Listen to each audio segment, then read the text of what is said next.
정보가 있는 시사 토크쇼 장윤선, 박정호의 팟짱. 정보가 있는 시사 토크쇼 팟짱. 여러분의 광고를 기다리고 있습니다. 광고 문의 02733-5505 내선번호 108번입니다. 다시 인사드리겠습니다. 김빈입니다. 와, 오늘 열기 정말 뜨겁네요. 오늘 너무 좋으시죠? 저도 덩달아서 정말 가슴이 두근두근 떨려요. 앞에 연사분들도 굉장히 좋으셨죠? 제가 오늘 눈에 힘을 줬거든요. 근데 안 오려고 엄청 애를 썼습니다. 예. 저는 김빈이고요. 전통을 디자인하고 한국 계열을 세계에 알리는 일을 합니다. 어렸을 때부터 만드는 일을 참 좋아했어요. 그래서 시간이 흘러 사람들은 저를 디자이너라고 부릅니다. 사실 여기서 디자인이라는 거 정확히 아시는 분은 좀 드무실 거예요. 뭐 생소할 수도 있어요. 디자인, 그게 뭐요? 이렇게 말씀하시는 분도 있어요. 제가 오늘은 그래서 디자인에 대해서 좀 알려드리려고 해요. 사실 쌀 있잖아요. 다 우리 밥을 먹지만 어떤 쌀은 맛있고 어떤 쌀은 맛이 없어요. 그렇죠? 쌀에도 종류가 많고 좋은 쌀이 있는 것처럼 디자인에도 종류가 많고요. 좋은 디자인이 있습니다. 그렇다면 과연 좋은 디자인은 무엇일까요? 뭐라고 생각하세요? 제가 쉽게 하나 알려드릴게요. 여기 문손잡이가 있습니다. 이 손잡이 옛날엔 많이 보셨을 거예요. 그렇죠? 지금은 많이 볼 수 없지만 예전에는 이 손잡이를 많이 사용했죠. 놀라운 사실은 국회에 이 손잡이가 아직도 남아 있습니다. 아직도 사실 국회의원분들이 직접 문을 안 여셔서 아직 바꾸지 않으신 것 같아요.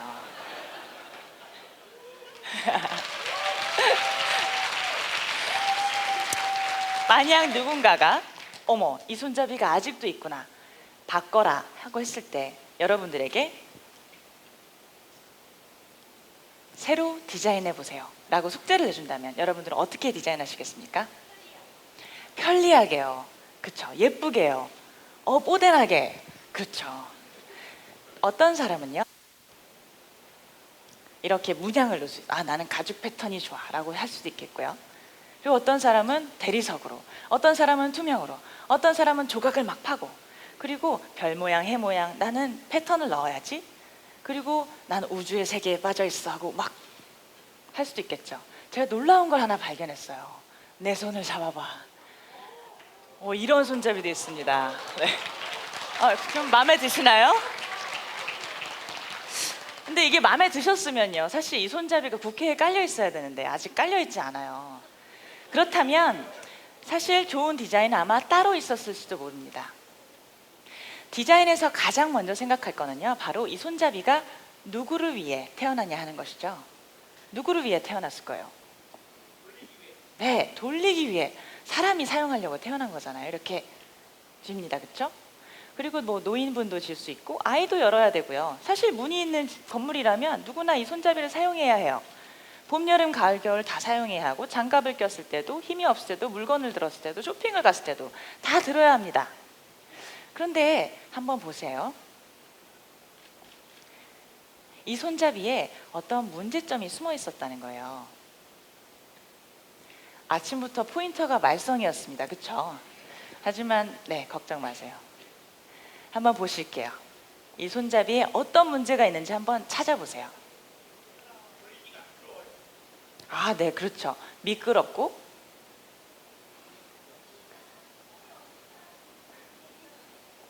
네, 원래 이 동영상은 이렇게 열려야 됩니다. 보셨나요? 어떠신가요? 네, 왼손잡이를 위한, 돌리기 불편합니다. 네, 맞아요. 여러분들 아주 좋은 말씀 해주셨는데, 사실은 이 손잡이는요, 5손가락이 완전히 있는 사람들을 위한 것입니다. 네, 좀 짐작하셨나요? 5손가락이 좀 힘이 약하거나, 아니면 물건을 들고 있거나, 아니면 이 손가락이 온전치 못하고 불편한 사람들에게는 이건 열리지가 않아요. 만약 여러분들이 이 손잡이가 있는 건물에 만약 불이 났다고 생각해 보세요. 우리들은 무사히 빠져나갈 수 있겠지만 몸이 불편하신 분들, 그런 분들은 위험에 처할 수 있겠죠. 1초만 기다리라고 합니다. 포인터가요. 네, 튼튼한 5손가락이 있어야만 열리는 손잡이. 그래서 사실 요즘에는요, 이러한 형태의 손잡이가 많이 되어 있어요. 많이 보셨죠? 실제로 캐나다의 밴쿠버에서는요, 앞에 그 돌리는 손잡이를 2013년부터 새로 짓는 건물에는 금지하는 조항을 마련하기도 했습니다. 시니어들과 그리고 장애인들에게 안전을 제공하기 위해서죠. 동의하시나요? 얼마나 편한지 한번 보실까요? 1초만 기다려주세요. 네. 이제는 사실 물건을 들고 있어도, 팔꿈치가 있어도 레버를 내리기만 하면 열 수 있겠죠.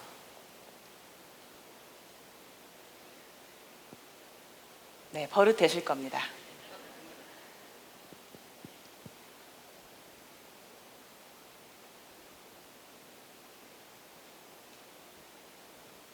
어떠세요?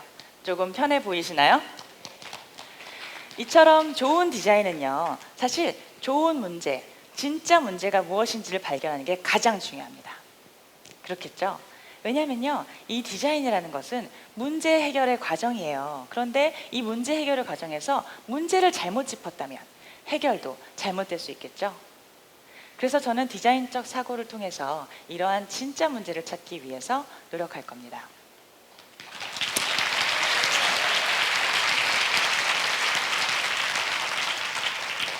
그래야만 제대로 된 현상, 지금 우리 힘들잖아요. 그렇죠? 근데 무엇 때문에 힘든지를 제대로 알아야 되고 문제를 정의하고 그에 맞는 해결책을 찾아 나가겠습니다. 제가 예전에 디자인한 것이에요. 포터블 토스터라고 합니다. 저는 토스터가 문제가 있다고 생각했어요. 근데 문제점이 뭐였냐면요, 토스터에 빵을 볼 수가 없는 거예요. 얼마나 탔는지. 토스터는 이렇게 얘기합니다. 몇 번 태워 먹어야 아는 거라 전해라. 네, 몇 번 태워 먹어야죠. 하지만 전 그게 이상했어요. 문제라고 생각했습니다. 그래서 내가 빵을 구우면서 이 상태를 볼 수 있는 토스터를 디자인을 해봤던 거예요. 그렇기 때문에 이 문제에 많은 공감을 얻었던 국내 분들, 그리고 해외 외신에서까지 이 토스터를 많이 주목을 해주셨습니다. 네, 이렇게 굽는 상태를 볼 수가 있었던 거죠. 그리고 사실 책상, 우린 거의 이제 대부분 앉아서 보내잖아요. 그런데 책상 위에는 신문도 있고 문서도 있고 컴퓨터도 있고 키보드 있고 있습니다. 하지만 그리고 우리가 마시는 음료수들이 있죠. 하지만 음료수와 전자기기는 참 상극이에요. 같이 잘못하면 뭔가 망가질 것 같아, 내 비싼 전자기기들. 그래서 저는 이게 같이 있는 것이 이상하다고 봤습니다. 그래서 저는 드링클립이라는, 1초만 기다려주세요. 네, 드링클립이라는 음료수가 따로 놓을 만한 공간을 새로 만들어줬습니다. 감사합니다. 여러분들의 열기가 너무 뜨거워가지고 이 포인터가 지금 듣지를 않는데요. 하여튼 네, 제가 지난 13년 차 돼요, 디자인을 한지. 근데 저 디자인을 하면서 세계 곳곳을 전시를 다녔습니다. 세계 곳곳을 전시를 하면서 사람들이랑 만나면서 많은 대화를 해요. 그러면 사람들이 저에게 대부분 묻는 질문, 한국 디자인은 뭐야? 라는 질문을 합니다. 한국 디자인은 뭘까요? 네, 잘 모르겠잖아요. 그렇죠? 북유럽 디자인은 뭘까요? 북유럽 스타일 요즘 유행이잖아요. 그렇죠? 무언가 시원하고 청명하고 나무를 많이 사용하고 고급스러운 패턴, 모던한 패턴 죽이지. 그렇죠? 일본 디자인, 뭔가 절제되고 깔끔하고 기분이 안정되는 느낌이야. 그렇죠? 그럼 저는 한국 디자인은 무엇라고 대답했을까요? 저는 정부에서 2번이나 차세대 디자인 리더라고 선정을 해줬어요. 그러면은 나갔으면 당당하게 이겁니다 라고 얘기했을 거 아닙니까? 저는 뭐라고 대답했을까요? 네, 사실 저도 아무 말 하지 못했어요. 정말 부끄러웠습니다. 난 왜 모를까? 이런 질문이 시작됐어요. 사실 그렇잖아요. 우리나라 역사 몇 년입니까? 네, 반만년이라고 하잖아요. 정확히 얘기하면요, 4338년째입니다. 네, 그럼 그동안 우리가 아무것도 안 했을까요? 무언가를 했겠죠. 그렇죠? 그 찬란한 문화유산 역사 속에 많은 문화유산이 들어가 있습니다. 얘가 넘어가야 되는데. 네. 그래서 이 문화유산을 읽는데 우리는 지금 이 머릿속에 이 문화유산이 떠오르지 않는 거예요. 두 가지 이유가 있었어요. 첫 번째는 바로 일제강점기. 우리가 우리 문화를 배우지 못하도록 강요받았죠. 또 한 가지가 있습니다. 드디어 벗어났어요. 그런데 우리 민족끼리 치고받고 싸운 거예요. 손으로 싸웠을까요? 아니죠. 각종 전쟁 무기가 사용됐습니다. 그래서 우리 죄 없는 아름다운 금수강산, 국토와 가옥은 어떻게 됐을까요? 초토화가 됐겠죠. 초토화가 됐습니다. 그래서 보세요. 우리는 47년간 무에서 유를 만들어냈어요. 한강의 기적이라고 부르고 한 나라가 국가가 건설됐습니다. 이 상무지를 보세요. 아무것도 없었던 곳에서 지금은 우리가 이렇게 너무 좋은 의자에 앉아 있는 거예요. 그렇죠? 그럼 한번 생각해 볼게요. 47년간 나라가 만들어질 수 있다 없다? 있을 수 있겠다. 우리나라가 있으니까요. 그렇죠? 그럼 또 한 가지. 그럼 그 47년간 우리나라가 나라를 완벽하게 만들었다 아니다? 아닐 수 있겠다는 거죠. 그렇죠? 뭔가 빠졌겠다는 거죠. 그럼 바로 뭘까요? 저는 그게 바로 문화라고 생각합니다. 우리는 경제 주도의 성장을 이루었어요. 그렇기 때문에 우리가 경제 주도 밥 먹어야 돼. 그렇게 밥 먹기 위해서 열심히 일하는 동안 문화는 비어 있었어요. 우리 문화가 준비될 시간이 없었습니다. 그동안 준비되어 있던 서구의 문화들이 들어왔어요. 이때다. 그렇죠? 제가 어렸을 때는요. 정말 내가 농구는 하지 않지만 에어조단은 하나 있었어요. 그렇죠? 나이키는 당연히 아는 거예요. 마이클 조던은 우리의 우상이고요. 그리고 정말 게스 청바지 하나 없으면 왕따 되는 정도였습니다. 고무신이 없다고 왕따 되는 적은 없었던 것 같아요. 그렇죠? 그리고 이 브랜드들, 아주 익숙한 우리의 브랜드들인데 우리나라 것은 몇 개나 될까요? 이 영화를 아시나요? 이 외화는 저는 주말을 설레게 했던 추억의 레밍턴 스틸입니다. 이 외에도 여러 가지가 있어요. 그 다음에 제가 좋아했던 것이 바로 이 엑스파일이라는 거였는데요.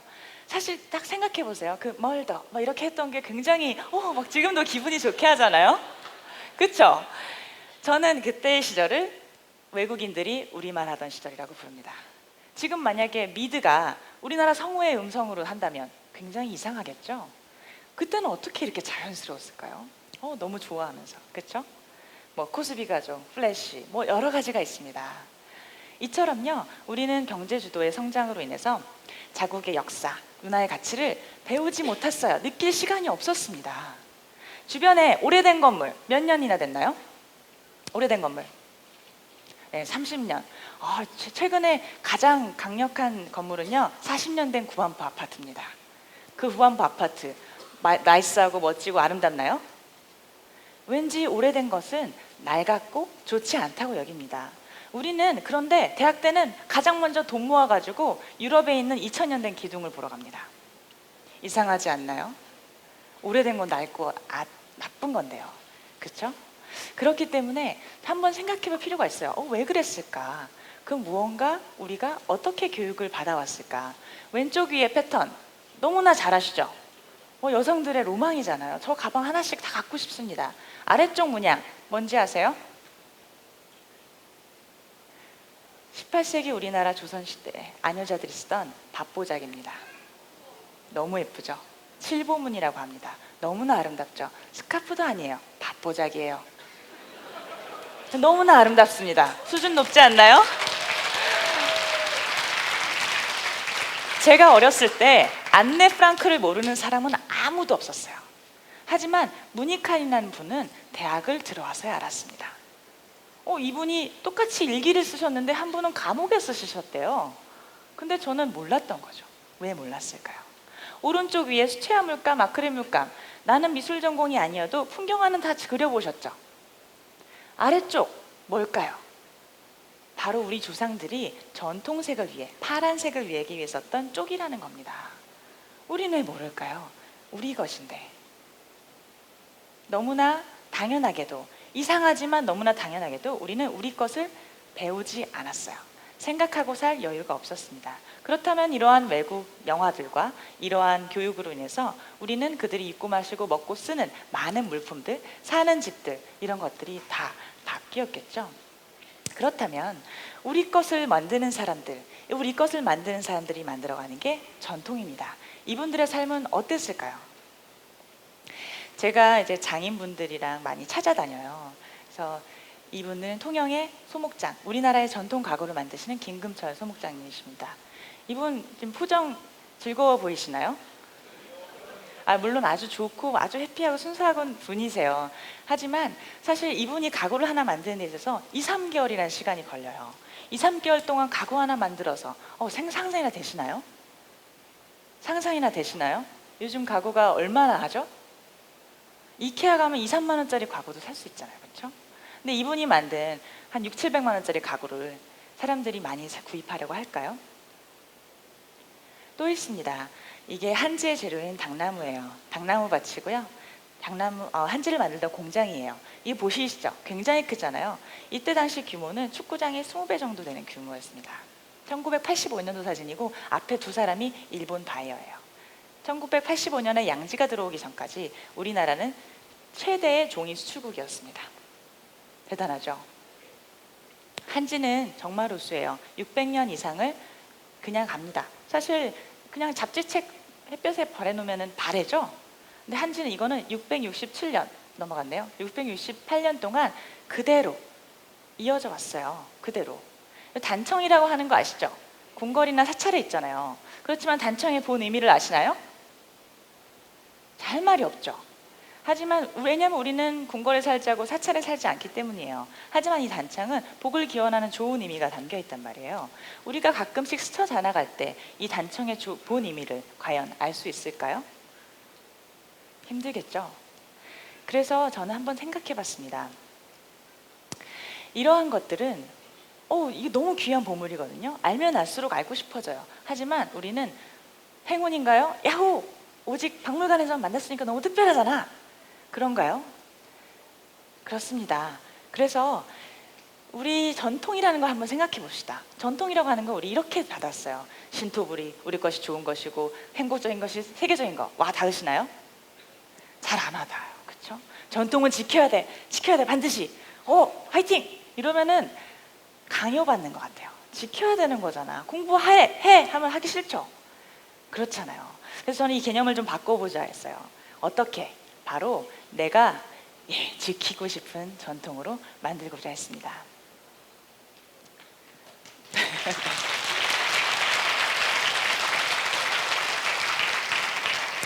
그렇잖아요. 여기 이제 많은 부부분들도 와 계세요. 근데 내 여자친구, 연예인 너무 예쁘죠? 근데 내 여자친구랑 영화 보고 수다 떨고 밥 먹잖아요. 그러면 물에 빠지면은 내 여자친구부터 구하고 싶잖아요. 내 아기도 마찬가지죠? 그렇죠? 사랑이 너무 귀여워. 어떻게나 찍어도 너무 귀엽지만 우리 애는 저렇게, 제 조카입니다. 너무 예쁘게 찍고 싶은데 저렇게밖에 포즈를 안 취하는 거예요. 분하지만 그래도 나의 조카니까 내가 출장 갈 때마다 생각나고 너무너무나 보고 싶은, 내가 지키고 싶은 대상이죠.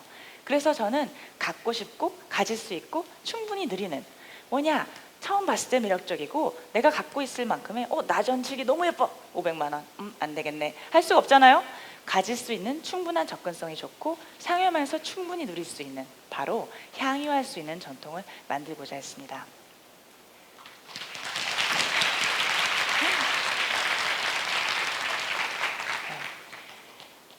넘어가야 되는데 이렇게 딱 맞춰서. 이것도 한지예요. 온지라고 하는데 예전에 우리가 바닥에 깔던 장판지입니다. 이걸 가지고 전 테이블 매트를 만들고 밭동 생활용품을 만들었습니다. 요즘 사람들이 다 한지 바닥에 살지 않잖아요. 그렇죠? 그렇기 때문에 생활 속에서 접할 수 있는 생활용품으로 하고자 했고요.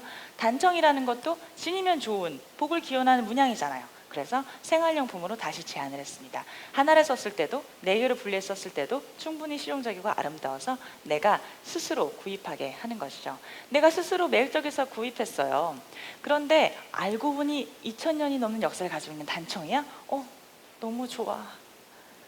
스스로 뿌듯하게 하는 거죠. 그렇죠? 그러면 훨씬 더 좋을 것 같지 않나요? 감사합니다. 사실 앞서서 말씀드렸지만 왜 정치의 디자인이냐고 합니다. 멋이라 라고 하시는 분들 굉장히 많았어요. 다시 한번 생각해 볼게요. 정치는 무엇일까요? 여러분들은 굉장히 열기가 뜨겁고 정치에 관심이 많으시지만 일반인들 한번 생각해 볼게요. 한번 객관적으로 보자고요. 사람들이 정치를 보는 뉴스는 주로 이런 부분 봅니다. 국회 사진도 보고요. 그런데 뉴스를 딱 보면 그래 정치는 이런 거지 하는데 사실 정치에 가장 많이 나오는 게 바로 뭘까요? 네, 너무 멋있으시죠? 멋있으시죠? 네, 이러한 것이 뉴스에 나오기도 하고, 그리고 항상 정치인들은 나와요. 막 뭐 하는데 사실 무슨 말인지 잘 모르겠어요. 그렇죠? 그리고 어떤 분은 자식 때문에 고민입니다. 네, 말을 듣지 않나 봐요. 우리가 진짜 너무 정말 공감이 가죠. 이 집에 어떻게 해야 되나, 집에 가서 보자, 이렇게 생각하실 수도 있습니다. 그러면 사실 그래요. 정치는 정치인들 이야기인가? 그렇게 국민들이 생각한다면 그놈이지 라고 생각할 수 있습니다. 동의하시나요? 그렇죠. 그러면 문제 아닐까요? 문제라고 생각하지 않으세요? 정치는 누구를 위한 것인가요? 정치인을 위한 것인가요? 정치인을 위한 데피니션을 한번 볼게요. 네, 정치는 국민들이 아름다운 삶을 영위하게 하고 사회 질서를 바로잡는 역할을 하는 거예요. 그렇죠? 그럼 국민들 거래요. 국민들을 위한 거래요. 그렇죠? 그런데 정치인들 뉴스다? 그럼 무언가 문제가 있는 거죠. 그러면 어떻게 해야 될까요? 그렇죠. 이 말들이 와닿는지 보세요. 일반인들 생각했을 때 투표와 반값 등록금 관련이 있다고 느낄까요? 광주는 왜 민주화의 상징이죠? 왜 정치인들은 왜 자꾸 묘소에 가는 거죠? 일반인들, 어린 학생들이 이해할까요? 이것들을 누가 바로 잡아줘야 될까요? 생각을 해봐야 됩니다. 사실 제가 만드는 사람 이야기를 할 때요, 이런 이야기를 해요. 저는 디자인을 할 때 아래에 많은 과정들을 거치지만 일반인들이 보는 것은 광고한 제품, 최종 제품만 보거든요. 그렇죠? 그렇기 때문에 제가 이렇게 고생한 건 잘 알지 못해요. 근데 제가 이걸 알는데 많은 힘을 쓰고 있습니다. 사실 정치도 비슷한 것 같아요. 사람들이 정치 뉴스 보잖아요. 그런데 사실 시민 집회는 아주 많은 사회 문제들을 해결하기 위해 사람들이 모았습니다. 하지만 우리가 시민들이 접하는 미디어는 어떤가요? 물대포, 위험, 폭력 시위, 백남기 씨. 백남기 씨가 뭐지? 누구지? 굉장히 유명하신 분인가 봐. 이렇게 생각할 수 있습니다. 그렇지 않을까요? 그렇다면 일반인들은요, 미디어가 보내준 이 정보만을 보고 폭력 시위 이렇게 생각할 수 있습니다. 바로 잡아야겠죠? 이해가 가고 그리고 와닿게 해야만 됩니다. 그게 바로 공감이 있는 정치입니다. 이 공감이 왜 중요하냐면요, 아까 말씀드렸잖아요. 디자인적 사고에서 가장 중요한 게 뭐죠? 진짜 문제를 발견하는 거였죠. 공감을 해야만 정치인 게 아니라 내 거네? 라고 해야만 어떻게 참여해야지 행동이 나오고 비로소 변화를 할 수 있게 됩니다. 이 변화가 생겨야만이 알고 싶고 충분히 스스로 찾아서 하는 국민과 더불어가는 정치가 되고요. 이게 바로 아름다운 정치가 되고 우리는 이기는 정당을 만들 수 있습니다.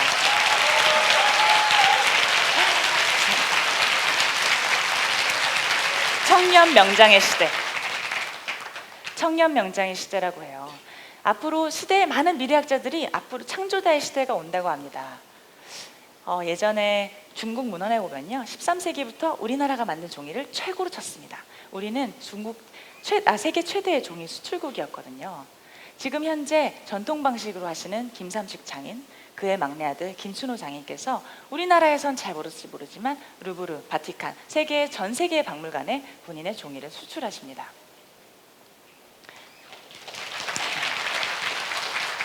그리고 여기서 영국 출장 가보신 분 계실 거예요. 보면은 플러그가 되게 커요. 얘는 왜 이렇게 큰 거야? 이 플러그는 영국이 만들었지만요, 이 영국의 플러그를 혁신적으로 디자인한 한 청년이 있습니다. 타이밍. 바로 한국의 청년입니다. 이 한국의 디자이너는요, 영국이 수상하는 최고의 디자인상을 수여받았습니다. 사실 그렇습니다. 우리가 취업이 어렵고 스펙 쌓기가 어렵다고 합니다. 그러면 이 청년들에게 취업의 벽을 낮춰주고 스펙을 쌓는 것을 도와주는 것이 바로 진짜 문제인가? 진짜 해결책인가? 생각해 볼 필요가 있을까요? 저는 이러한 이 창조 DNA, 이렇게 명장 DNA를 짓는 청년들에게 뛰어놀아도, 마음껏 뛰어놀아도 아프거나 다치지 않는 놀이터를 만들어주고 싶습니다. 그렇잖아요. 놀이터에서는 누가 어떤 일을 해도 뭐라고 하지 않죠. 넘어져도 푹신하니까 다치지 않는단 말이에요. 지금 청년들의 지원 사업 던져주고 많은 경우가 많습니다. 반드시 이들이 넘어졌을 때 다시 한번 아이디어로 일어설 수 있도록 보호막을 쳐줘야 됩니다. 그래서 이 청년들이 계속 자기 아이디어를 세게 펼칠 수 있는 장을 만들어줘야 됩니다.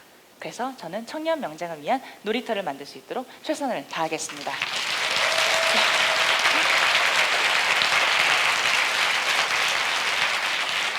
MP3 플레이어는요, 한국의 작은 회사가 만들었어요. 하지만 세상을 뒤흔들지 못했죠. 지금 우리가 기억하는 MP3 플레이어는 뭐죠? 바로 아이팟입니다.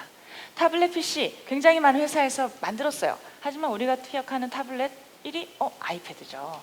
이게 바로 뭐의 차이일까요? 저는 바로 디자인이라고 생각합니다.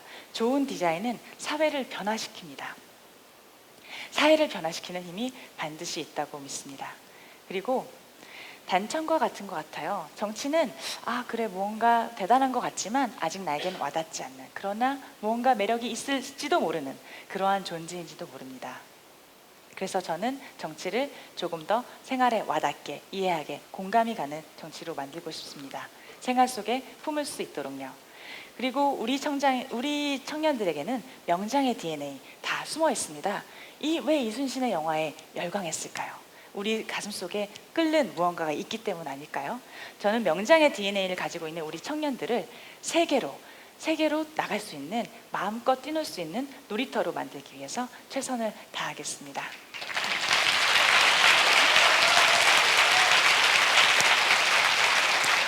여러분 함께 해주실 건가요?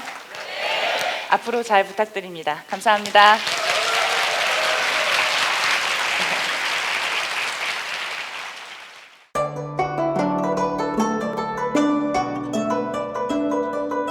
안녕하십니까.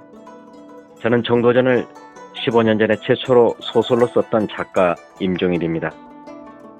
사실 정도전을 소설로 쓰는 데만 10년이 걸렸는데 그 시절 무명의 고달픈 심신을 양꼬치와 고량주로 달래주었던 풍무 양꼬치. 풍무 양꼬치는 월드컵 4강의 기쁨도, 나라골 우습게 돌아가고 분통이 터질 때도 늘 함께했던 안식처이자 사랑방이었습니다.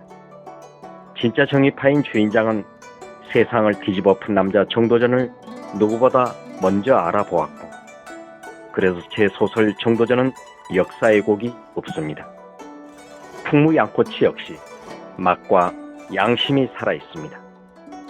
좋은 사람끼리는 꼭 만나야 합니다. 어떻습니까? 오늘 풍무 양꼬치에서 만납시다. 2호선 구로 디지털 단지역으로 오세요. 예약 문의 02809-9292, 02809-9292.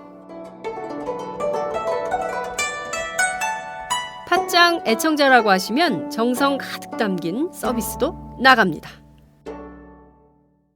풍무 양꼬치 대전 테크노밸리점 12월 28일 그랜드 오픈. 이번에 소개할 연사는 바로 웹젠의 김병환 회장님을 모시도록 하겠습니다. 오늘 뭐 어떻게 들으셨는지 모르겠는데 저는 정치에 들어올 때 사실은 되게 간단하게 생각하고 들어왔어요. 지금 당이 되게 힘들기 때문에 제가 조그만 힘이라도 좀 더 할 수 있으면 좋겠다. 그런 의미, 그렇게 생각하고 들어왔거든요. 당에 들어오고 나서 사실 되게 많은 변화가 있었어요. 제가 사실 결혼할 때도 안 하던 화장도 지금 했거든요. 그리고 그 팟캐스트 같은 데도 나가고 라디오에도 나가고 뭐 기자분들, 사실 지금까지 만났던 기자분들보다 훨씬 많은 사람들을 만나고요.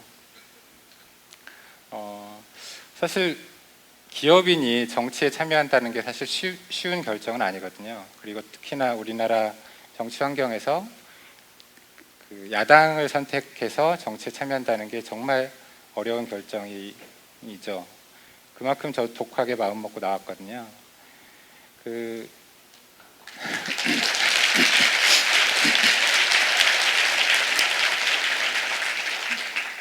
사실 정치가 시민들이랑 국민들이랑 되게 멀리 떨어져 있잖아요.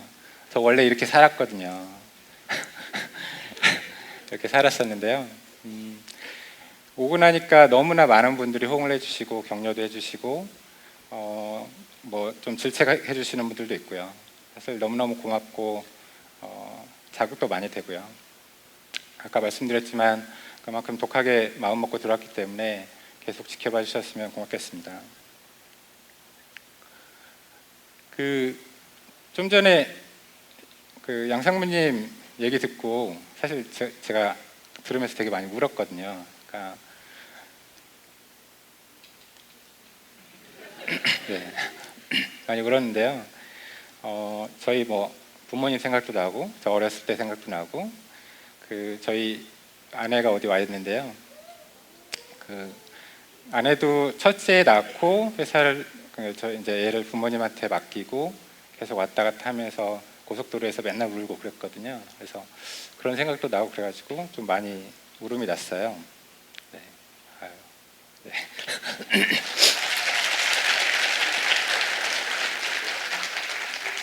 네. 저는 여기 준비해 주신 분이 되게 멋있는 사진을 이렇게 별로 안 좋아 보이나요? 저 살던 집보다는 좀 좋아 보이는데 사실 저 살던 집은 지금 없어졌어요. 이게 별로 좋은 집은 아니어서 그 옆에 사시던 분이 저희 살던 집을 이렇게 사가지고 이렇게 밭으로 만들으셨더라고요. 그래서 저 살던 집 사진을 쓰면 좋은데 그 사진이 없고 저는 전라북도 정읍에서 그 농사짓는 아버지 어머니 밑에서 태어나서 자랐고요. 많은 분들 공감하실 수 있는데 자식들 교육시키기 위해서 농사짓던 분이 도시로 이사를 하셨어요. 이사를 하셨고 사실 다른 거 할 게 없었기 때문에 그냥 저는 공부를 되게 그냥 공부만 했던 것 같고요. 성적 맞춰서 원래 사실 처음에는 수학과를 가고 싶거든요. 제가 이래봬도 수학을 옛날에 좀 잘했었어요. 그래서 수학도 좋아했었고 그래서 수학과를 가고 싶었는데 사실은 수학과 가면 밥 먹고 살기 힘들다 이런 얘기 예전부터 많이 했잖아요. 그래서 이제 수학과를 못 가고 경영학과를 선택해서 갔거든요. 경영학과 갔던 이유는 공인회계사 뭐 그래도 사자 중에 하나잖아요. 그래서 공인회계사를 하려고 갔었어요. 공인회계사를 하러 갔는데 막상 사실은 학교에 가보니까 친구들이 뭐 사법시험 공부하고 행정고시 공부하고 이런 친구들이 되게 많더라고요.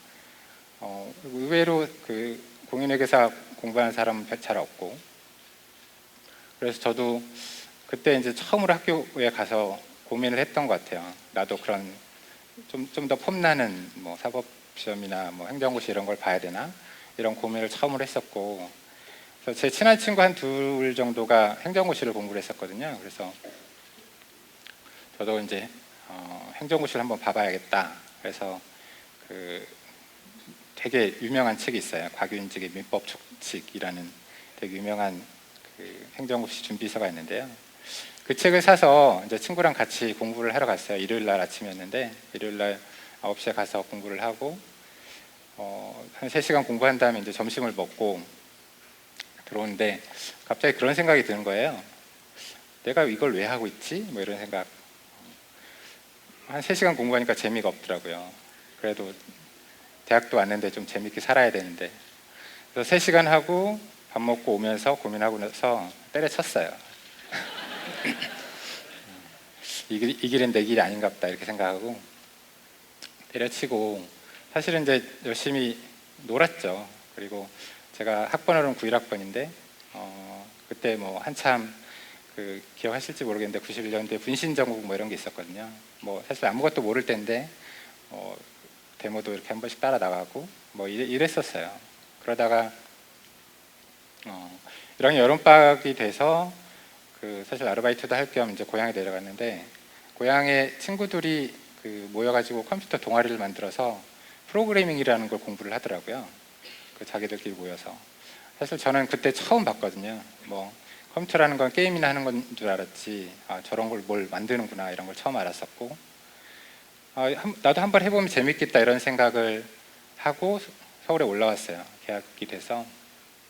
근데 마침 저희 이제 선배님들께서 저 아는 선배님들이 우리도 한번 컴퓨터 동아리를 만들어 보면 좋겠다 이런 얘기를 하셔가지고 저도 이제 꼽사리를 껴서 컴퓨터 동아리를 만들었거든요.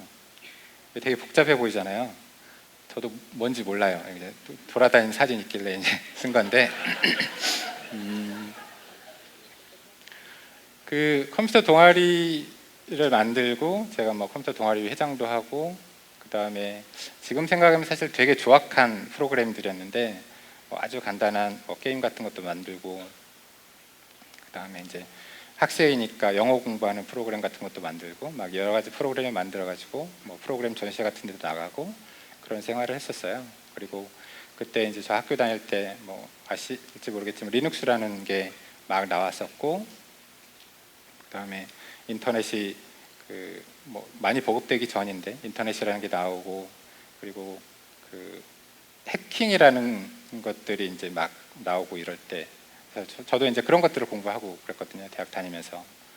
그러니까 친구들은 사실 저희 경영학과 잊지 마시고요. 경영학과입니다. 그 경영학과 왔는데 컴퓨터 가지고 놀고 있으니까 그런 생각했을 것 같아요. 좀 이상한 애다. 그러니까 보통 그 경영학과 하면 되게 좀 스마트하고 이렇게 뭐 계산 잘하고 뭐 이럴 것 같은 느낌 있잖아요. 근데 이제 저는 사실 동아리방 골방에 처박혀가지고 뭐 컴퓨터 가지고 놀고 있고, 그래서 친구들이 생각할 때 조금 제가 이렇게 괴짜같이 생기진 않았는데 좀 괴짜라는 생각을 했던 것 같아요. 뭐 한 번은 그런 적이 있었어요. 제가 이제 한참 해킹 공부할 때 제가 이제 학교 전산망에 있는 어떤 서버를 하나 해킹을 했어요. 나쁜 짓인데요. 이상한 걸 하진 않았고, 근데 그것 때문에 이제 제 옆에 있던 어떤 후배가 잡혀갔어요. 근데 다행히 이제 훈방 조치하고 이제 큰 일은 안 일어났는데 훈방 조치되고 그 친구가 저는 안 불더라고요. 이제 불진 않아서 저는 안 잡혀갔는데 이제 후배는 잡혀갔는데 그 친구도 지금 그 게임 업계에 들어와서 열심히 게임 사업을 하고 있습니다.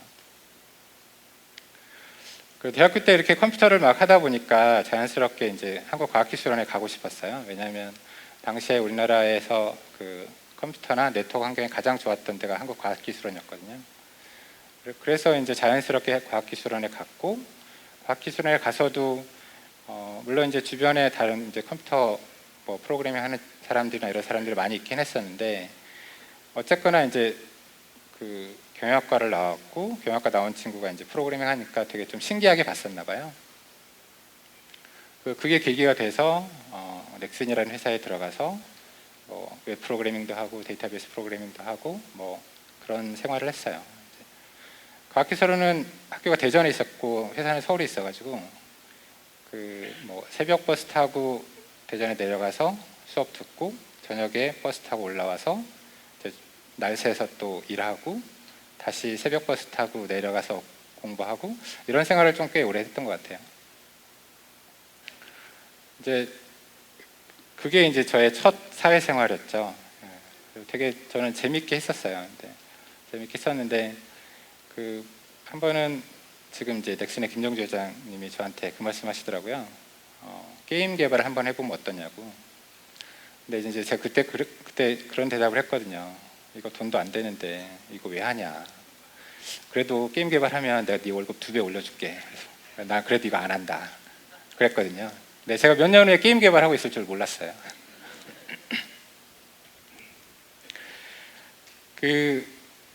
대학을 졸업하고 회사 다니고 이러다가 사실 우리나라 김대중 정부 시절이 우리나라 정보통신이 가장 비약적으로 발전하던 시기예요.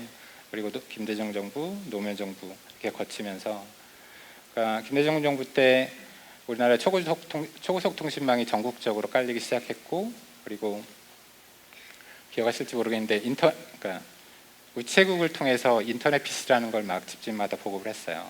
그리고 스타크래프트라는 게임이 나와서 대히트를 치면서 우리나라의 정보통신이 비약적으로 발전하는 계기가 됐죠. 그걸 계기로 해서 그 많은 사람, 저를 포함해서 많은 사람들이 벤처라는 걸 창업하기 시작했어요. 그러니까 지금은 사실 벤처라고 하지만 그때는 벤처라는 말 사실 잘 안 썼죠. 그냥 조그만 회사 이런 식으로 표현했고 조그만 회사를 만들었었고요. 저희 이제 그 선배, 친구, 후배들 이렇게 모여가지고 회사를 만들었었고, 이거는 제가 어제 이제 자료를 찾다가 깜짝 놀랐어요. 이게 인터넷에 있더라고요. 이거는 저희가 이제 처음에는 여기서 보시면 맨 오른쪽에 문자 전송, 메신저, 채팅, 증권, 게임토리 이렇게 있는데 이게 저희 회사에서 만들었던 것들이에요. 이게 사실 10년, 15년 뭐 이렇게 된 건데 인터넷에 사진이 있길래 너무 반가웠어요 어제. 처음에는 일반적인 PD에 들어가는 솔루션들 만들고, 그리고 우리가 얘기하는 보통 이제 B2B 솔루션이라고 하는데요. 뭐 C2C, B2C 할 때 B2B 그런 솔루션들 만들고 하는 회사였는데, 하루는 제가 이제 저는 사실 이제 게임을 아주 즐겨 하거나 뭐 이랬던 사람은 아닌데 혼자서 여기서 이제 제가 개발을 하다 보니까 게임을 하나 만들었어요. 게임을 하나 만들어 봤는데 저 혼자 하려고 저랑 저 있잖아요, 마이세스. 맨 왼쪽 이름 마이세스거든요. 저랑 쟤랑 둘이 하는 게임을 만들었는데 되게 동료들이 재밌어 하더라고요. 그래서 그거를 이제 네트워크로 붙이고 그다음에 이제 그걸 서비스하게 됐었죠. 그 이름이 저기 겜토리예요. 원래 게임 팩토리 줄여가지고 게임토리라고 이름을 쳤었는데 저게 이제 저희 회사의 주력 제품이 된 거죠. 근데 사실은 저는 게임 되게 재밌었는데 저희 사람들 되게 재밌어 했는데 이 사업이 그렇게 잘 되진 않았어요. 물론 이제 이 단말 이후에 다른 PDA랑 PC도 하고 그랬었는데 당시에 이제 PDA들이 많이 저는 금방 보급이 될 줄 알았는데 생각보다 보급이 잘 안 되더라고요.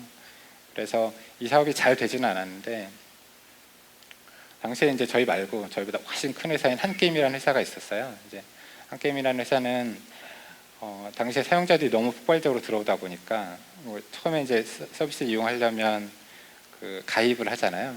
근데 이제 너무 많이 들어오니까 가입을 막았어요. 아마 세계 인터넷 역사에서 들어오는 사용자를 막으려고 일부러 가입을 막은 회사는 거기가 아마 유일할 거예요. 그래서 가입도 막고 서버가 너무 폭주하다 보니까 그거를 대처하기 너무 힘들어서 그걸 좀 해결해 주신 회사들을 막 찾았는데 저희가 딱 걸린 거죠. 그래서 이제 한게임에 들어가서 한게임에 이제 서버들을 좀 고치고 저희 이제 업계 용어로 고도화하는 작업 같은 것도 하고 이렇게 됐던 거고요. 그래서 이제 뭐 제 기억에 그때 이제 한게임 서버가 지금은 한 300대 정도 운영하는 회사들이 되게 많아요. 근데 당시에는 우리나라에서 제일 컸었거든요. 서버가 300대 정도 있었고 그랬는데 저희가 들어가서 한 6개월 정도 일을 해서 그걸 한 80대 정도로 줄였었거든요. 그걸 계기로 해서 이제 제가 NHN이랑 쭉 일을 하게 됐죠. 그래서 2003년에 저희 회사가 NHN에 인수됐었는데 인수되면서 신문에 128배 벤처 대박 신화 이런 타이틀로 해가지고 신문에 나오기도 하고 그랬었어요. 저게 뭔지 아시나요? 저기 미국 어딘가에 있는 소예요. 이제 사실 이거는 이제 호황기를 의미하고, 근데 제가 이제 게임 업계에 들어왔는데 들어온 지 지금 대충 횟수로 따지면 한 15년 정도 됐는데 회사를 하다 보면 되게 어려움들이 많이 있는데 제가 이제 조금 사실 심리적으로 조금 충격을 입었던 게 그런 적이 있었어요. 회사가 이제 돈이 필요해서 이제 어렵게 해가지고 은행에 가서 돈을 빌렸죠. 이제 돈을 빌리는데 세계에서 우리나라에만 있는 제도가 있어요. 대표이사 연대보증 제도라는 게 있어요. 원래 보증서잖아요. 개인 대 개인. 그러니까 개인 대 개인 보증은 없어졌거든요. 지금 법이 개정이 돼서 개인 대 개인의 보증은 없어졌는데 회사가 뭔가 돈을 빌리거나 어떤 자금 거래를 할 때 대표이사가 꼭 보증을 서도록 돼 있어요. 현재는 뭐 100%는 아니지만 여전히 보증을 받고 있고요. 저도 이제 회사에서 돈을 빌리는데 대표이사 연대 보증을 하라고 하더라고요. 저희 회사가 그다지 어렵지는 않았기 때문에 뭐 저는 흔쾌히 이렇게 사인했죠. 뭐 제 글씨는 잘 못 쓰지만 제 이름 써가지고. 근데 이제 그러고 나서 얼마 안 있었는데 그 리먼 브로더스 사태, 글로벌 금융위기라는 게 생긴 거죠. 그때 이제 사실 저 그 쪽박 잘 뻔했거든요. 파산할 뻔했었어요. 근데 이제 저는 사실 회사가 잘 그래도 이제 굴러가서 무사히 그 위기를 넘겼고, 근데 제 주변에서도 그때 이제 사실 파산한 친구들이 있어요. 그리고 지금 최근에도 그 대표이사 연대 보증이라는 것 때문에 파산하는 친구들이 있고 개인회생이 들어가 있는 친구들도 있고요. 그리고 또 하나 여러분들은 게임 하면 어떤 이미지가 떠오르세요? 게임 하면 페인, 페인. 네. 좀 좋은 이미지 없나요? 좀? 사실 저는 이제 업계에 있다 보니까 사실 이제 게임 얘기하면 이제 제일 먼저 떠오르는 게 하이테크 노가다. 뭐 이게 잘 이해를 못 하실 수 있는데 되게 하이테크 첨단 산업이에요. 근데 사실 이제 업계 들어가 보면 되게 노가다거든요. 겉에서 보기엔 되게 재미있고 화려해 보일 수는 있지만 되게 많은 아픔들이 있어요. 뭐 소위 말해서 창작의 고통이라는 것도 있을 수 있고 밖에서 바라보는 시선이나 이런 것들 때문에 어려움들도 있고요. 제가 이제 회사를 하면서 참 마음이 아팠던 사건이 하나 있어요. 이제 뭐였냐면 제가 이명박 정부 시절에 저희 회사가 이제 장관상을 받게 됐어요. 뭐 이렇게 게임이 잘 만들었다고 이제 장관상을 주시더라고요. 그래서 장관상을 받으러 제가 이제 장관님한테 가가지고 저희 회사에 대해서 막 설명하고 게임에 대해서 막 설명을 했거든요. 근데 이제 저희 장관님이 저한테 대뜸 아니 그런 애들 망치는 게임을 왜 만들고 있냐 뭐 이러시더라고요. 그 장관님이 저희 주무부처 장관님이세요. 주무부처 장관님이시고 저는 그 장관상을 받으러 간 대표이사였고, 근데 이제 그 얘기를 듣고 참 뭐 참담하다고 표현을 해야 되나요? 되게 참담했었어요. 그리고 이제 그 당시에 우리나라에서 제일 큰 신문사 한 곳에서 게임은 마약이다 이런 기획물 시리즈가 있었어요. 네, 뭐 이런 거 있죠. 그래서 제가 이제 게임 개발하는 회사고 게임 서비스하는 회사인데 갑자기 제가 마약 제조업자가 된 거죠. 네, 마약 제조업자가 됐고, 그리고 이제 제가 법조계에 있는 친구들한테 물어보니까 마약을 이제 자기가 쓰려고 이렇게 마약을 만들고 이러는 거는 그래도 형량이 높진 않대요. 근데 이거를 팔려고 만드는 사람은 사회의 가장 악질이기 때문에 아주 엄하게 처벌해야 된다고 그런다고 하더라고요. 그래서 제가 갑자기 게임 개발업자가 사회에서 가장 악질적인 그러니까 마약 제조 판매업자가 된 거죠. 근데 사실 그때 되게 이제 제가 게임이라는 거를 게임 업계에 들어와서 가장 이제 슬펐던 시기이기도 해요. 사업이라는 걸 하면서 뭐 사실 이명박 정부 이후로 게임 업계가 되게 사실 힘들어요. 여러 가지 의미에서 뭐 물론 이제 글로벌 경쟁이나 PC 시장에서 모바일로 넘어가는 그런 이제 시장 트렌드의 문제도 있고 많이 힘들지만 사실은 가장 힘든 거는 국민들이 게임이라는 걸 바라보는 시선이거든요. 근데 여러분도 아시다시피 사실 게임은 우리나라의 차세대 성장 동력이고 문화 콘텐츠 산업의 가장 핵심이거든요. 세계 어느 나라에 가도 게임을 예를 들어서 뭐 중독물질이나 마약이 비유한다든가 이런 나라가 없어요. 게임을 만드는 기업에 있는 사람들이 해외에 나가면 되게 대우를 많이 해줘요. 근데 참 아이러니가 국내에서만 이렇게 막 마약 제조업자 대우를 받고 있죠. 사실 이제 제가 이제 몇 가지 제 개인적인 말씀을 드렸는데 저는 뭐 회사를 하면서 되게 재밌기도 했고 힘든 일도 되게 많았었거든요. 근데 지금까지 한 번도 해보지 않은 제가 지금 딱 오늘로 입당 2주 차거든요. 여기 저보다 선배님들 훨씬 많으실 텐데 앞으로 잘 부탁드리고요.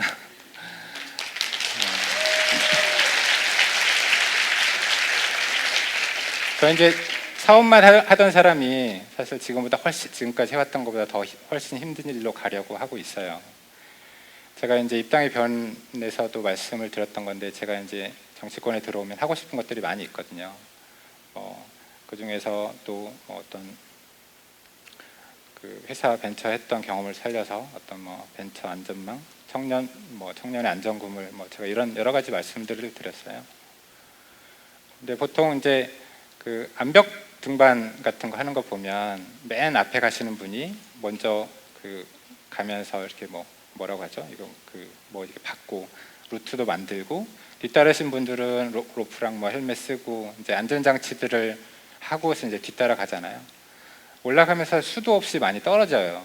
수도 없이 많이 떨어지는데 정상까지 다 가거든요. 그게 앞에 나가시는 분의 역할과 그 다음에 그 안전장치들이 있기 때문에 정상까지 올라갈 수 있는 거고요. 그래서 사실은 우리가 어떤 사업을 하건 경제활동을 하건 살아가는 데 있어서 어떤 안전망이라는 게 꼭 필요하거든요. 그래서 저 안전망은 사실 국가가 해줘야 되는 역할이잖아요. 국가가 해줘야 되는 역할인데 막 올라가다 떨어졌는데 저희가 이런 말 하잖아요. 추락하는 것은 날개가 있다라는 소설도 있지만 추락하는 것은 원래 날개가 없거든요. 제가 하고 싶은 게 사실은 이런 떨어지는 추락하는 것에 안전 그물을 만들어주고 싶다 이런 말씀을 드리고요. 어떤 대통령께서 이런 말씀을 하셨어요. 정말 간절히 원하면 우주가 도와준다. 혹시 공감이 가시나요? 네. 사실은 대통령이 해야 될 일인데 이걸 우주한테 책임을 떠넘기시더라고요. 대통령이 안 하시면 저라도 해야죠. 그래서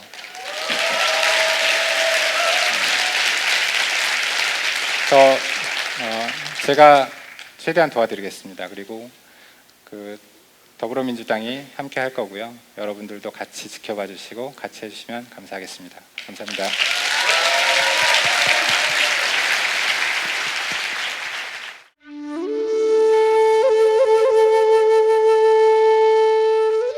영한네이처의 마카 산삼. 공중파 텔레비전에도 없고 인터넷 배너 광고 하나 없지만 팟캐스트 좀 들어봤다 하는 분들은 다 아는 마카 산삼. 진짜 유명해져서 유사 제품도 많아졌습니다. 이젠 마카 산삼으로 검색하면 너무 많이 나와요. 꼭 영한네이처로 검색해주세요. 팟캐스트에서 듣던 그 마카 산삼을 구입할 수 있습니다. 특히 나라 걱정으로 심신이 지친 분들에게 권합니다. 몸에 정말 좋습니다. 내 몸도 나라도 살릴 힘이 납니다. 페루의 마카와 우리나라 산삼, 몸에 좋은 11가지 원료를 모두 하나로 만든 마카 산삼. 마카 녹용과 마카소와 청소년도 있습니다. 1일 2회 공복에 따뜻한 물과 함께 드세요. 영한네이처 마카 산삼. 네, 저도 팟짱 녹음하기 전에 마카 산삼을 꼭 챙겨 먹고 있습니다. 마지막 연사 기다리고 계시죠? 네, 여러분 기다리던 표창 교수님 모시도록 하겠습니다.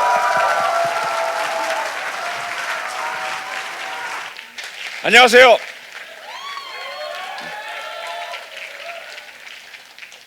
존경하는 대한민국 국민 여러분, 사랑하는 더불어민주당 당원 여러분, 안녕하십니까? 네.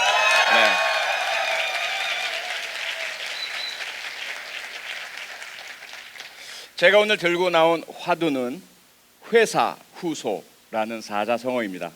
혹시 들어보셨습니까? 다행입니다. 네, 이 말은 공자님께서 제자 안휘와 걸어가면서 나눈 이야기입니다. 논어에 실려 있고요. 후대 학자인 주자가 해석을 했습니다. 그래서 지금 저희들에게 알려져 있는 회사 후소라는 이야기의 해석은 두 가지가 있습니다. 주자가 했던 해석과 공자와 안휘가 나누었던 대화 속에 나오는 뜻. 무슨 뜻이냐면요. 회화라는 말 아시죠? 네. 그림 그리는 것. 그 회는 그림 그릴 회입니다. 사는 일사자고요. 후는 뒤후자. 소는 소복을 입는다 할 때 소복은 무슨 색깔입니까? 하얀색이죠. 흰색 소입니다. 그림 그릴 때는 흰색을 가장 뒤에 두어라. 두 가지 해석이 어떤 것이냐면요. 바로 뒷면에 그 답이 있습니다. 보실까요? 너무나 멋진 더불어민주당의 새로운 로고. 또 하나는 사람의 힘이라는 글씨가 아주 멋지게 디자인된 저 박스. 흰색의 쓰임새가 전혀 다르죠. 주자의 해석은 이것입니다. 그림을 그리려면 반드시 흰색의 바탕이 있어야 한다. 아무것도 담겨 있지 않은 흰색, 순수한 열정, 계산도 없고 타산도 없고 이해도 없는 오직 사랑과 정열과 열정과 충성만 있는 그 흰색, 그것이 깔려 있을 때 여러 색깔이 빛을 발한다는 것이죠.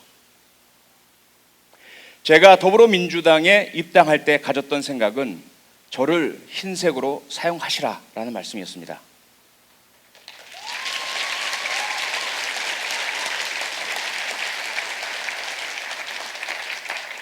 저를 바닥에 까시고요, 저를 집 밟으시고요, 제 위에 앉으시고 제 위에 누우시고 제 위에 여러분의 색깔을 마음껏 칠해 주시기 바랍니다.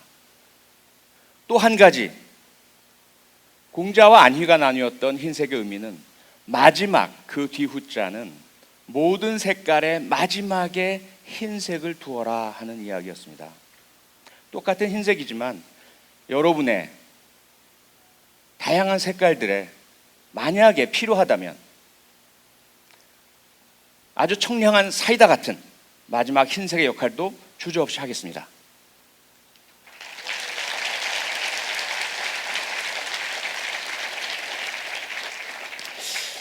아마도 우리 더불어민주당이 지금 하고 있는 노력, 지향하는 바도 같으리라 생각됩니다. 주인은, 주역은 바로 국민 여러분이고 당원 여러분이고 노동자, 농민, 서민, 중산층, 학생, 청년, 장애인, 사회적 약자분들이실 겁니다. 그 주인, 주역분들께서 마음껏 어떠한 어려움에도 불구하고 뜻을 펼치실 수 있도록 저희들은 하얀색이 되어 드리겠습니다.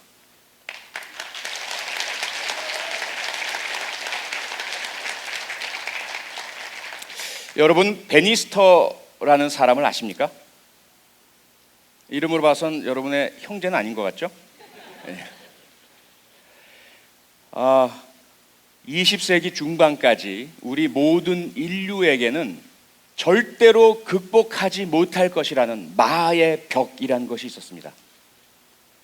그 마의 벽은 1마일, 1.6km를 4분 이내에 주파하는 것을 말합니다. 인간은 이것을 절대로 할 수 없다라는 마의 벽을 가지고 있었고요. 스포츠 의학에서는 만약에 인간이 무리해서 1마일, 1.6km를 4분 이내에 뛰어오게 된다면 그 즉시 그의 심장은 파열될 것이고 폐는 터져버릴 것이며 근육과 힘줄과 인대는 찢겨 나갈 것이다라고 의학계의 정설로 굳어져 있었습니다. 이러한 의학계의 정설에 의문을 가졌던 사람이 바로 로저 베니스터라는 사람이었습니다. 이 사람은 육상 선수가 아니었고요. 영국 옥스포드 대학교의 의대생이었습니다. 그가 행하던 실험이 인간 체력의 한계를 측정해 보는 것이었습니다. 그런데 자신의 연구에 따르면 인간이 가지고 태어난 심장과 폐와 근육과 힘줄과 인대는 1.6km, 1마일을 4분 이내에 주파해도 절대로 터지지 않으며 찢겨나가지 않는다는 것이었죠. 그런데 그가 자신의 이런 결론을 아무리 논문으로 발표하고 강의하고 이야기를 해도 믿어주는 사람이 없었습니다. 그러자 그는 결심합니다. 그래, 내가 직접 이 세상에 보여주겠다. 결코 4분은 마의 벽이 아니라는 것을. 그때부터 베니스턴은 달리기를 배웁니다. 그리고 훈련합니다. 연습합니다. 시도합니다. 그리고 실패합니다. 시도와 훈련과 연습과 실패를 무한 반복합니다. 결국 그는 4분 1초까지 도달합니다. 이제 1초만 줄이면 4분 벽을 무너뜨릴 수 있습니다. 그런데 아무리 달려도 4분 1초를 넘어설 수 없었습니다. 그는 왜 그럴까 고민하고 연구했습니다. 그랬더니 답을 찾을 수 있었습니다. 그 답을 찾은 이후에 1956년 5월 4일 미국 보스턴 마라톤 대회 기간 중에 열렸던 1마일 달리기 대회에서 드디어 그는 3분 59초 4라는 기록으로 인류 역사상 처음으로 4분보다 빠른 속도로 1마일을 주파해냈습니다. 과연 그가 밝혀낸 마지막 남은 1초를 줄일 수 있었던 비결은 무엇이었을까요? 그것은 바로 페이스메이커라는 같이 뛰어주는 사람의 존재였습니다. 혼자서는 아무리 훈련하고 연습하고 단련하고 새로운 방법으로 뛰어도 극복할 수 없었던 한계 4분 1초. 그런데 경기장 트랙을 돌 때마다 매 바퀴별로 전력 질주해주는 사람을 정해둔 겁니다. 첫 번째 바퀴는 랜디, 두 번째 바퀴는 브래셔, 세 번째 바퀴는 채토웨이. 이 세 사람이 각기 자기의 바퀴마다 전력 질주를 했습니다. 베니스턴은 계속 뛰었고요. 이런 페이스메이커의 역할과 도움으로 결국 베니스턴은 마의 벽을 돌파할 수 있게 되었던 것이죠. 우리에게도 마의 벽이 있다는 이야기를 하시는 분들이 계십니다. 아무리 국가 경제를 파탄시켜도 국가 안보의 위기를 불러와도 역사를 왜곡하고 국가 주권과 민족의 자존심을 팔아먹어도 흔들리지 않는 40% 남짓의 지지율. 모든 국가 기관과 관변 단체와 언론과 방송 그 모두가 보호하고 지지하고 지켜주는 그 마의 벽. 그것은 기울어진 운동장이다. 이 운동장을 바로 세우지 않는 한 우리는 결코 그 마의 벽을 깰 수 없다. 이런 이야기들을 많이 해주고 계십니다. 과연 그렇겠습니까? 이 4분의 벽보다 온 인류가 오랜 동안 깨지 못했던 4분의 벽보다 지금 우리가 맞닥뜨리고 있는 대한민국의 마의 벽이 더 두텁고 높고 강하고 결코 무너뜨릴 수 없는 더 강한 마의 벽이겠습니까? 어떻게 깨뜨릴 수 있겠습니까?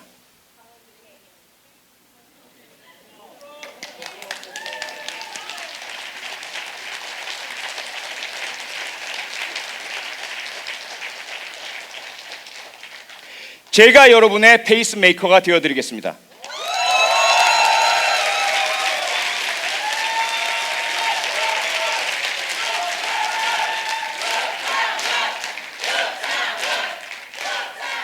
저뿐만 아니라 저와 함께 입당한 우리 새내기 더불어민주당원 여러분께서 여러분의 페이스메이커가 되어드리겠습니다.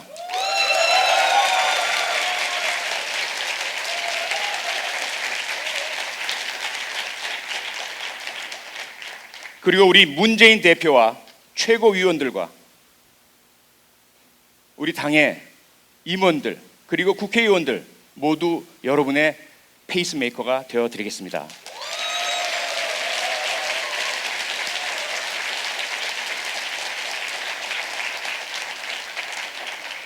저희들은 각기 맡은 바퀴를 심장이 터질 때까지, 폐가 찢어질 때까지, 근육과 힘줄과 인대가 모두 파열될 때까지 전력 질주하겠습니다.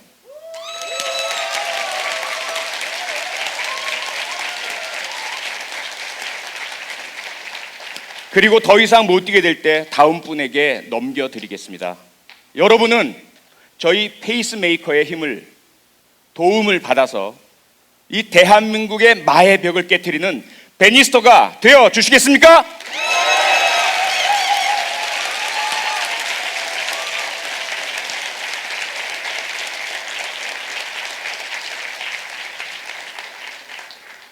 우리 앞에 2m 30cm 길이의 절벽이 있다고 상상해 주시기 바랍니다. 그런데 우리 뒤에는 뛰어와서 도움받을 공간이 없습니다. 제자리에서 뛰어야 합니다. 이 2m 30cm만 뛰어넘으면 저 앞에는 우리가 꿈꾸고 희망하고 갈망하고 기대하는 그 무엇이 있습니다. 그것이 성공일 수도 있겠고요, 돈일 수도 있겠고, 승리일 수도 있겠고, 국회의원 배지일 수도 있겠죠. 여러분께서는 2m 30cm, 저 아래로는 50m의 낭떠러지입니다. 이 2m 30cm의 절벽을 뛰어넘으시겠습니까?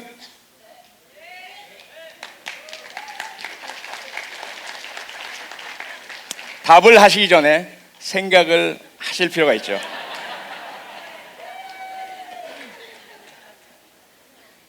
만약에 여러분께서 한 번도 이제까지 2m 30cm를 뛰어본 적이 없으시다면 삼가 조의를 표합니다. 대한민국의 남자들의 평균 제자리 멀리뛰기 실력을 한번 제가 알아봤습니다. 가장 신체 활력이 뛰어난 19세에서 24세까지 청년기 남성들의 평균 제자리 멀리뛰기는 기록은 2m 10cm입니다. 그리고 그 뒤로 갈수록 10cm, 20cm씩 낮아집니다. 여러분께서 육상 선수이거나 일반인 평균 이상의 청년들 일반 평균 이상의 실력을 보유하고 계신 분이 아니라면 네라고 답하신 분들은 네. 그러면 포기해야 될까요? 그러면 어떻게 해야 됩니까? 네, 도구를 이용할 수도 있겠고요. 또 아주 좋은 말씀입니다. 네, 김병관 의장님이 만들어주시는 안전망이 깔릴 때까지 기다리셔야 되겠죠. 그동안에 남들이 다 가져가겠죠. 고맙습니다. 제가 생각하는 방법은 이겁니다. 첫째, 내가 얼마를 뛸 수 있는지 시험해 본다. 예를 들어 제가 뛸 수 있는 넓이가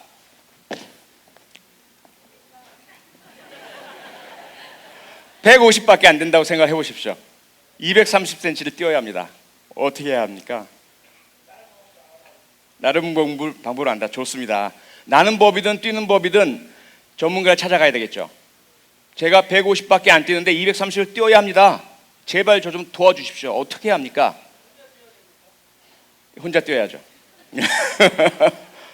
우선은 아마 그런 말씀을 주실 것 같아요. 전문가께서 당신은 하체가 부실합니다. 기초 체력을 향상하십시오. 일단 네, 시간은 염려하지 마시고요. 우리에게는 무한히 있는 게 시간입니다. 첫째로 방법을 배워야 되겠죠. 그 방법대로 그 다음에 연습해야 되겠죠. 훈련해야 되겠죠. 또 뛰어봐야 되겠죠. 그랬더니 160, 170, 180, 190까지 도달을 합니다. 그런데 190에서 멈춥니다. 더 이상 늘지 않습니다. 미칠 것 같습니다. 어떻게 해야 됩니까? 또다시 전문가를 찾아봐야 되겠죠. 190 이상은 안 됩니다. 그래요? 아, 그동안 참 고생 많았고 성과가 좋습니다. 이번에는 다른 방법을 알려드릴게요. 그러한 노력들을 계속한다면 230cm 뛰어넘을 수 있겠습니까? 없겠습니까? 당연히 있죠. 왜 있다는 걸 알 수 있을까요?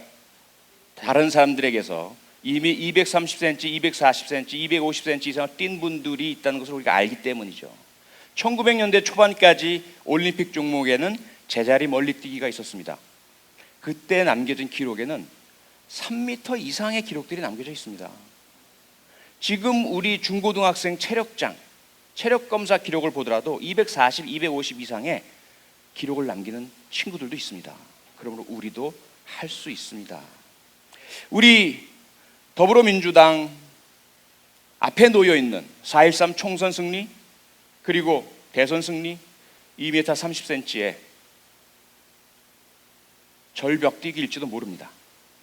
현재 우리는 저처럼 150cm밖에 뛰지 못하는 체력이 부실한 상태일지도 모릅니다.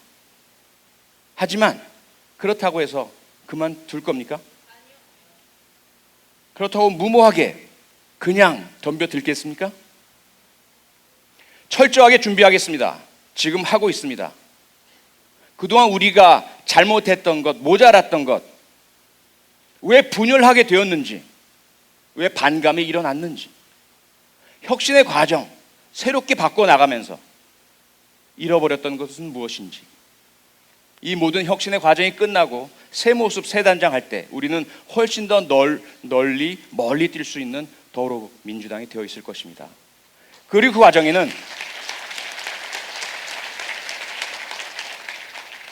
그 과정에는 바로 여러분께서 함께 해 줄 것이기 때문에 우리는 분명히 할 수 있습니다.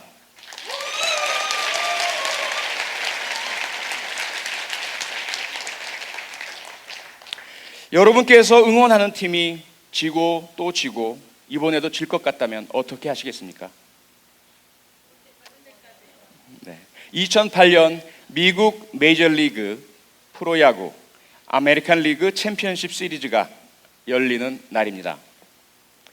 전통의 명문 보스턴 레드삭스와 신흥 명문 템파베이 레이스 두 팀 간 7전 4선승제에 이미 3대1로 템파베이 레이스가 이기고 있는 상태입니다. 오늘 경기가 만약에 템파베이의 승리로 끝난다면 템파베이 레이스는 월드 시리즈로 진출을 하고요. 보스턴 레드삭스는 짐 싸서 처절한 패배 늪으로 빠져 들어가야 합니다. 경기는 보스턴의 홈구장 페네이 파크에서 열렸습니다. 기대하던 에이스 일본산 괴물 마스자카가 마운드에 섰습니다. 템파베이 레이스가 1회 초에 2점을 올립니다. 보스턴은 침묵합니다. 3회에 다시 템파베이가 3점을 더 올립니다. 5대0. 7회 초에 다시 2점을 올립니다. 7대0. 보스턴은 그동안 전혀 힘을 쓰지 못하고 있는 상태입니다. 0대7, 7회 초가 끝났습니다. 이 경기가 끝나면 보스턴은 이번 시즌을 패배로 쓸쓸히 마무리해야 합니다. 7회 말에 시작하기 전 웅성웅성거리는 소리와 함께 팬들이 여기저기서 일어납니다. 어떤 팬은 한숨을 쉬고 어떤 팬은 욕설을 내뱉습니다. 감독 때문이야. 선수를 잘못 기용했어. 마스자카 그가 원흉이야. 이미 다 늙어버린 퇴물 데이비드 오티즈에게 너무 의존했어. 그들은 더 이상 경기를 볼 필요가 없다라고 판단하고 주차장으로 발길을 향합니다. 어차피 질 경기 앉아서 화만 돋구느니 차라리 길이 막히기 전에 집에 빨리 가자. 주차장으로 향하는 그 긴 행렬의 뒤에 갑자기 우와 우와 하는 함성이 들립니다. 뭐지? 에이 안타 몇 개 쳤겠지. 7대0으로 어떻게 뒤집어. 그들은 집으로 돌아갔습니다. 그런데 말입니다.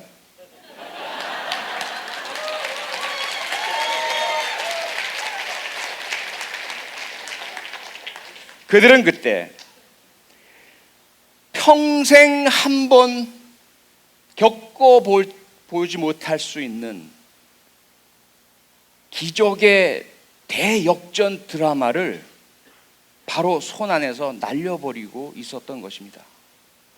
7회 말 보스턴의 타선이 갑자기 폭발합니다. 안타 볼넷 4점을 올립니다. 7대4. 8회 말 갑자기 흔들린 템파베이 레이스의 구원 투수진이 흔들리면서 다시 3점을 올립니다. 7대7 동점이 됩니다. 9회 초 템파베이의 공격은 득점 없이 끝나고요. 9회 말 투아웃 1, 2루 JD 드루라는 노장 선수가 타석에 들어섭니다. 땅 끝내기 2루타가 터집니다. 8대7 대역전.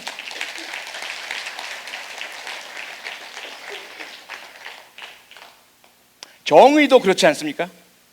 일제 36년 기간 동안 그 긴 강고한 일본 제국주의의 지배는 영원할 줄 알았죠. 정의는 오지 않으리라 생각했습니다. 수많은 사람들이 친일파로 돌아섰습니다. 군사 독재 기간에도 그 강한 군사 독재는 끝나지 않을 줄 알았습니다. 그래서 많은 사람들이 군사 독재 편으로 돌아섰습니다. 그들은 우리들에게 감격의 해방, 뜨거운 눈물을 우리가 함께 흘리는 민주주의의 달성, 평생 한 번 인간이 누릴 수 있을지 모를 기적의 대역전 드라마를 그들은 놓쳐버렸던 것이죠. 그들에게서 저는 보스턴 페네이 파크 주차장으로 향하던 팬들의 쓸쓸한 뒷모습이 보입니다. 네, 더불어민주당 많이 졌습니다. 져서 무력해 보였습니다. 그래서 떠나시는 분들도 계십니다. 그분들께 할 말은 없지만 혹시나 그분들이 2008년 페네이 파크를 떠나던 보스턴의 팬들과 닮은 분들은 아닌지 생각을 하게 되었습니다. 여러분은 어떻게 하시겠습니까? 여러분은 우리 더불어민주당이 잘할 때는 함께 해주시고 못할 때는 떠나시겠습니까? 혼내고 야단치고 돌멩이를 던지고 비판을 하더라도 끝까지 함께 해주시겠습니까?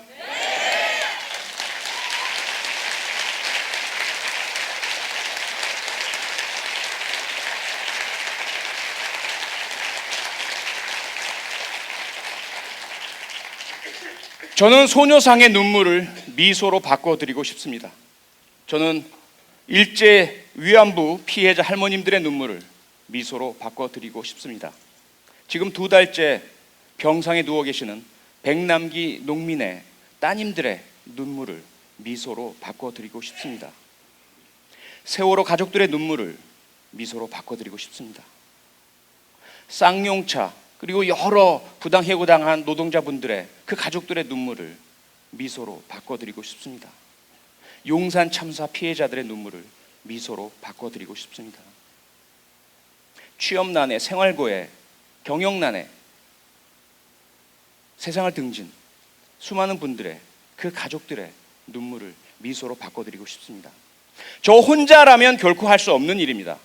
더불어민주당의 힘만으로도 결코 불가능한 일입니다. 하지만 존경하는 국민 여러분, 너무나 사랑하는 더불어민주당 당원 여러분께서 저희와 함께 해주신다면, 여러분이 저희들의 베니스타가 되어주신다면 우리는 함께 할 수 있습니다.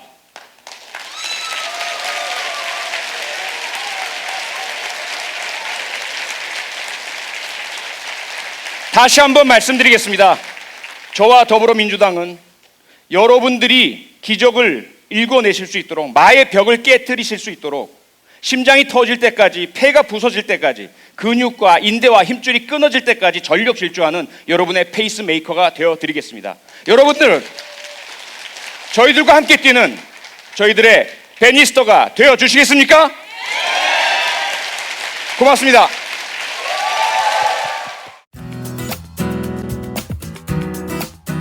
안녕하세요. 오마이뉴스 대표 오연호입니다. 감사합니다. 여러분의 성원 덕분에 바로 어제 오마이뉴스의 10만인 클럽 회원 10,000번째 참여자가 탄생했습니다. 여러분의 응원 덕분에 오마이뉴스는 더욱더 힘차게 권력과 자본의 눈치를 보지 않고 뚜벅뚜벅 참 언론의 길을 갈 수 있게 되었습니다. 계속 성원해 주십시오. 10만인 클럽 회원이 2만 명 정도가 되면 사실상의 진보 종편도 가능합니다. 자, 그 길을 위해 독자 여러분 함께 해주십시오. 감사합니다.